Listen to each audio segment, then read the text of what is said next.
राधिका के सामने खुलकर आया इच्छाधारी नागिन का राज। जब राधिका नियति के बारे में पता लगाने के लिए उस गांव में जाती है, तब राधिका को पता चलता है इच्छाधारी नागिन का असलियत। स्टूडियो वाले भैया के पास जाकर राधिका कहती है, भैया यह पेंटिंग आपके दुकान से बनी थी क्या? तब स्टूडियो वाला भैया राधिका से कहता है, नहीं तो हमारे यहाँ सिर्फ फोटो खींचा जाता है, पेंटिंग नहीं किया जाता। राधिका कहती है, भैया इस पेंटिंग पर तो आपके दुकान का नाम लिखा है। तब उस स्टूडियो वाले भैया से राधिका पूरा राज पता लगा लेती है। स्टूडियो वाला भैया राधिका से कहता है, हाँ यह पेंटिंग हमारे ही दुकान से हुआ है, लेकिन यह 40 साल पुराना है। स्टूडियो वाले भैया की बात सुनकर राधिका बहुत ज़्यादा सोच में पड़ जाती है, जबकि वह फ़ोटो देखने से ऐसा लग रहा था कि 17-18 साल की फ़ोटो है, और स्टूडियो वाला भैया बोल रहा था 40 साल पुराना फ़ोटो है, जबकि उस फ़ोटो को देखने से ऐसा हरगिज़ भी नहीं लग रहा था।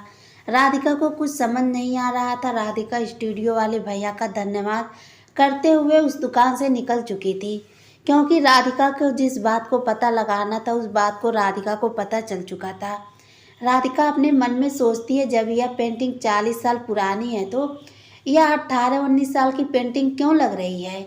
राधिका अपने मन में सोचती है, जरूर नियति हम पूरे परिवार वालों से कुछ न कुछ कोई बड़ा राज छुपा रही है। राधिका सोचती है, मुझे जल्द से जल्द नियति के जरिए से ही पता लगाना होगा, आखिर नियति हमारे बंसल घर में क्यों आई है और किस मकसद से आई है।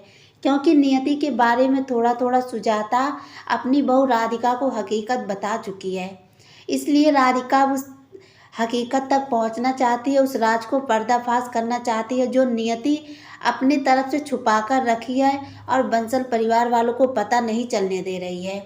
अपडेट सबसे पहले पाने के लिए मेरे चैनल को सब्सक्राइब कर लीजिए, ताकि आप रोजाना सीरियल से रिलेटेड अपडेट सबसे पहले देख सकें। मन अति सुंदर सीरियल कमेंट ट्रैक में आगे आप सभी को देखने को मिलेगा। इच्छाधारी नागिन का असलियत राधिका के सामने बहुत जल्द खुलकर आने वाला है, क्योंकि राधिका और सुजाता दोनों मिलकर इच्छाधारी नागिन का हर एक राज से पर्दाफाश करेंगे। उधर सपेरा बीन वाला बाबा हर वक्त इच्छाधारी नागिन का वेट करता है, क्योंकि सपेरे बीन वाले बाबा के पास ज़्यादा समय नहीं बचा है। उधर दिव्यम के शरीर में पूरे तरीके से जहर फैल चुका है। राधिका सोचती है, मुझे जल्द से जल्द नियति के जरिए से अपने पति दिव्यम के पास जाना होगा। इधर बंसल घर में इच्छाधारी नागिन नागमणि को लेकर बहुत ज़्यादा परेशान रहती है। कविता नागमणि को ज्वेलरी वाले आदमी को देखकर, नागमणि वाला तो माला बनवा चुकी थी, लेकिन उस माले पर हीरा जो लगा था वह नकली था, असली नहीं था। असली हीरा नागमणि ज्वेलरी वाला आदमी रख लिया था, और इस बात को कविता को हरगिज़ नहीं पता था। मन अति सुंदर सीरियल कमिंग ट्रैक में आगे आप सभी को देखने को मिलेगा। सुजाता और राधिका नियति का कमरा तलाश करने के लिए किसी बहाने से नियति को बंसल घर से बाहर भेजने वाली हैं, लेकिन नियति अपने मन में सोचती है, अगर मैं बंसल घर से बाहर चली गई तो मैं अपना नागमणि नहीं ढूंढ पाऊंगी। अगर मुझे नागमणि नहीं मिला तो मैं अपने प्लान में कामयाब नहीं हो पाऊंगी, और मेरे पति नागदेव विश्वा कभी जीवित नहीं हो पाएगा, क्योंकि उसका पुनर्जन्म होने में बस केवल कम ही वक्त बचा है। अगर टाइम के अनुसार हम लोगों ने वह पूजा नहीं किया तो मेरा पति नागदेव पुनर्वा जीवित नहीं हो पाएगा। इच्छाधारी नागिन अपने मन में यही सब विचार करते हुए अपने मन में ठान लेती है कि मुझे किसी भी तरीके से नागमणि ढूंढ कर निकालना होगा। उधर राधिका और सुजाता नियति को घर से बाहर निकालने के लिए पूरा प्लान बना लेती हैं। राधिका किसी बहाने से गोलू भैया के साथ राधिका नियति को बाहर भेज देती है। नियति को हार मानकर गोलू भैया के साथ बाहर जाना पड़ता है, लेकिन थोड़ी ही देर के बाद गोलू भैया को गुमनाह करके नियति बंसल घर वापस लौटकर चली आती है, बिल्कुल सांप बनकर आती है। लेकिन इच्छाधारी नागिन के सामने एक राज खुलकर आता है। इच्छाधारी नागिन सुजाता को ज्वेलरी माला उसके कमरे में ले जाते हुए देख लेती है, तो इच्छाधारी नागिन अपने कमरे में ना जाकर कविता के कमरे में जाने लगती है। उधर इच्छाधारी नागिन के कमरे में सुजाता और राधिका दोनों इच्छाधारी नागिन के कमरे से राज के बारे में पता करती हैं, लेकिन चलो एक लिए ठीक हुआ भोलेनाथ बाबा की कृपा से। नियति अपने कमरे में ना जाकर कविता के पीछे लग गई। अगर गलती से भी नियति इच्छाधारी नागिन अपने कमरे में चली जाती और सुजाता और राधिका को अपने कमरे में पा जाती तो नियति को सब कुछ पता चल जाता कि यह दोनों मेरे बारे में पता करने के बारे में सोच रही हैं। कविता के पीछे पीछे नियति जाने लगती है, लेकिन नियति को एक बहुत बड़ा राज पता चलता है। नियति जब कविता के कमरे में पहुंचती है तो कविता माले को अलमारी से बाहर निकालकर अपने बेड पर रखती है और कहती है, इस माले को मैंने बनाने के लिए कितना सब्र किया। इस माले में नागमणि है और मैं इस नागमणि हीरा को पहनकर बिल्कुल परी जैसी लगूंगी। इच्छाधारी नागिन जब माला को देखती है तो उसमें एक नागमणि रहता है। उस नागमणि को देखकर नियति अपने मन में सोचती है, मैं बेवजह इधर उधर इतना ज़्यादा परेशान हो रही थी, जबकि मेरा नागमणि तो कविता के पास है। लेकिन कविता के पास असली नागमणि नहीं होता है। जैसे ही कविता अपनी माला अलमारी में रखकर बाहर जाती है, नियति सांप का रूप लेकर जंगले के रास्ते कमरे के अंदर आ जाती है। उसके बाद अलमारी से अपना माला निकाल कर देखती है तो वह नकली हीरा होता है, क्योंकि जैसे ही इच्छाधारी नागिन अपने हाथ में उस माले को उठाती है तो साफ साफ पता चलता है यह नकली हीरा है, असली हीरा नहीं है। इसका मतलब यही हुआ कि यह असली नागमणि नहीं है, नकली नागमणि है। उधर ज्वेलरी वाला आदमी नागमणि असली पाकर बहुत ज़्यादा खुश होता है और किसी को कानो कान खबर नहीं होता है। नागमणि तो ज्वेलरी वाला आदमी अपने पास छुपा चुका था, क्योंकि कविता जिस नागमणि को हीरा समझकर उस इंसान को माला बनाने के लिए दी थी, वह कोई नकली नागमणि नहीं था, वह कोई नकली हीरा नहीं था, बल्कि वह तो असली नागमणि हीरा था। लेकिन ज्वेलरी वाला आदमी कविता से धोखाबाजी कर जाता है, नकली हीरा लगाकर असली हीरा अपने पास रख लेता है और अपने मन में सोचता है, इस हीरे से मुझे बहुत मोटा रकम मिल सकता है। बस केवल रकम की वजह से ज्वेलरी वाला आदमी उस नागमणि को अपने पास रख लेता है, लेकिन शायद हीरा समझकर अपनी नागमणि तो अपने पास रख चुका है, लेकिन उसका कीमत नहीं जानता है। उसका कीमत कई गुना हीरो से भी ज़्यादा है। उसमें बहुत सारी शक्तियाँ हैं, उसमें बहुत सारी चमत्कारी है। उस हीरे से बहुत कुछ किया जा सकता है, लेकिन ज्वेलरी वाला आदमी अपने फायदे के लिए उस हीरे को बेचने के बारे में सोचता है, जबकि उस हीरे को तो इच्छाधारी नागिन इधर से उधर छटपटा कर ढूंढ रही थी, लेकिन उसको नहीं मिलता है। कविता का ज्वेलरी उसके अलमारी में दोबारा ले जाकर रख देती है और कविता के ऊपर से नियति का शक हट जाता है। नियति को कुछ समझ नहीं आता है, आखिर बंसल घर से वह नागमणि गया तो गया कहाँ। इच्छाधारी नागिन बहुत ज़्यादा परेशान हो चुकी थी नागमणि जब नहीं मिल रहा था। तो इधर इच्छाधारी नागिन के कमरे में जाकर सुजाता और राधिका के हाथों एक बहुत बड़ा साबूत मिलता है। राधिका सोचती है, क्यों ना मैं इस एड्रेस पर जाकर नियति के बारे में पता लगाऊं। क्या पता मुझे नियति के जरिए से मुझे अपने पति दिव्यम के पास चांस मिल जाए जाने के लिए। यही सब बात सोचकर और अपनी साथ सुजाता को वचन देकर राधिका उस काम के लिए निकल जाती है, जिस काम को राधिका के आखिरी पड़ाव तक पहुंचना था।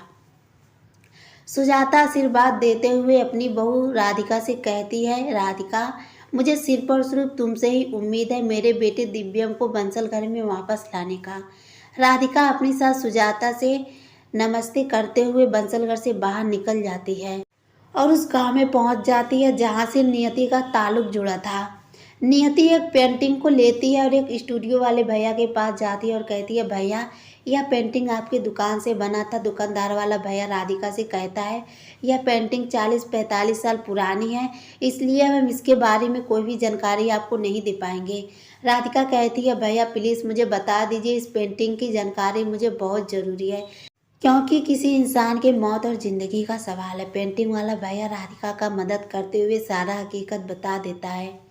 पेंटिंग वाला भैया राधिका से कहता है, यह 40-45 साल पुरानी पेंटिंग है और इस पेंटिंग को मेरे दादाजी ने किया है, इसलिए अब इस दुकान पर फ़ोटो खींचने के अलावा कोई भी पेंटिंग नहीं होता है। अब तुम मुझे बताओ इस पेंटिंग के बारे में, भला मुझे क्या पता रहेगा। जब ये पेंटिंग 40 साल पुरानी है तो मैं इसलिए बता रहा हूँ क्योंकि हाँ मुझे इतना तो पता है 40-45 साल पहले मेरे दादाजी पेंटिंग किया करते थे। अब हमारे घर में कोई भी पेंटिंग नहीं होता है। राधिका इच्छाधारी नागिन के बारे में कुछ तो जानकारी पता पा चुकी थी, क्योंकि पेंटिंग वाले भैया से यह बात का पता तो चल गया था। वह पेंटिंग 40 साल पुरानी है, जबकि उस फोटो को देखने से ऐसा लग रहा था कि वह 18-19 साल की फोटो है। राधिका सोचती है इच्छाधारी नागिन जरूर बंसल परिवार वालों से कोई बड़ा बात छुपा रही है। राधिका उस फोटो को गांव वालों को ले जाकर दिखाती है। गांव के कुछ लोग राधिका से कहते हैं यह कोई मामूली इंसान नहीं है, यह एक इच्छाधारी नागिन है।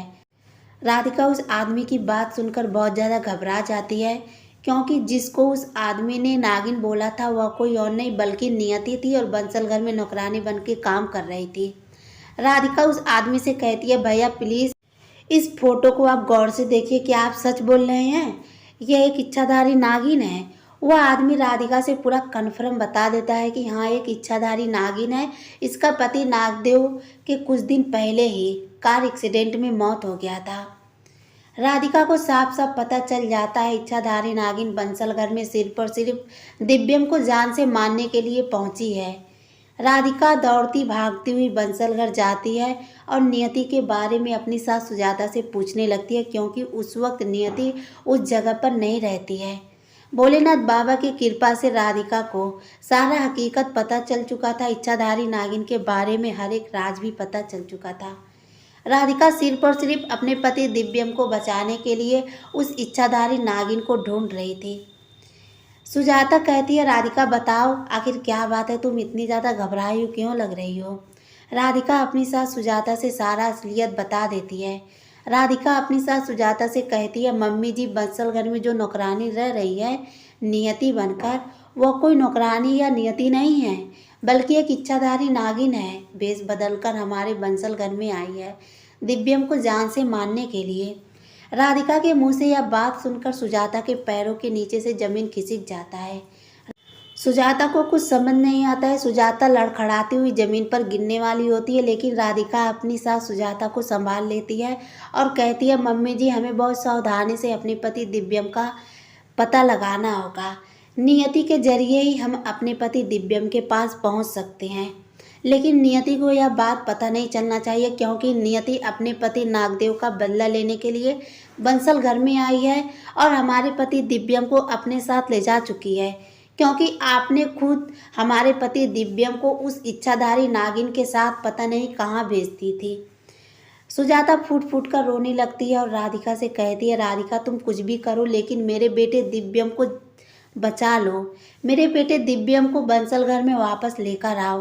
राधिका अपनी सास सुजाता से वचन लेती है और वादा करती है कि मैं अपने पति दिव्यम को जल्द से जल्द बंसल घर में लेकर आऊँगी।